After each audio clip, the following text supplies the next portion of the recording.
We are looking for the victim so that we meet her and understand whatever stance she wants to take. And we just want to assure her that whatever stance she takes, we, the women of the ANC, are going to stand with her and are going to be by her side throughout. The victim is known to the party and to the party leadership which she approached and which she communicated her complaint to. So it is us, young women of the ANC Women's League and the ANC Women's League, that will be looking for an interaction with her after this thing came to our knowledge through public news yesterday. So it will be our first interaction after we get hold of her, after hearing the news. Earlier we spoke to the League Secretary General, who made it very clear that Zizi Kodwa should step aside pending the outcome of this case. You agree? Yes.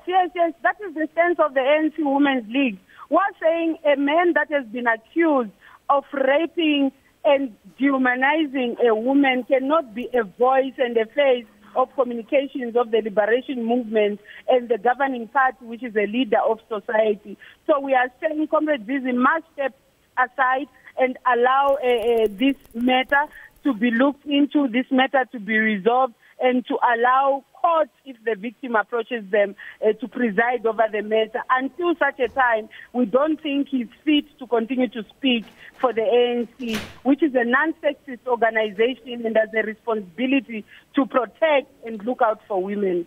Precious, I put this question earlier on to Dr. Lehuete with regards to Zizi Kodwa's statement which he released. And I just want to read something that comes from the statement. He says, most importantly, I refuse to bow down to dirty tricks by cowards operating from the factional dark corners, using women to fight or neutralize me.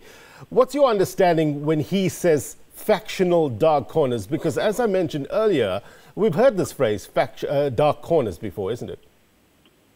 Look, that is very unfortunate by Comrade Zizi to say that, because at every time a woman is raped, a woman is harassed, there is always a reason that men give to justify their actions.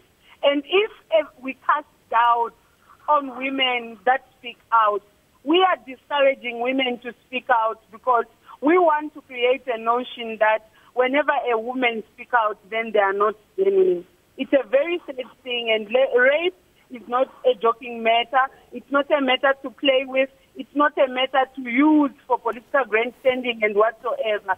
So it's unfortunate that a leader like himself would reduce such a complaint to be that of politicking and factional dirty tricks. Precious, we appreciate you coming on the program and discussing this very important issue. Serious allegations leveled there. Precious Banda is the national convener of the ANC Women's League on the Young Women's Desk. Thank you very much.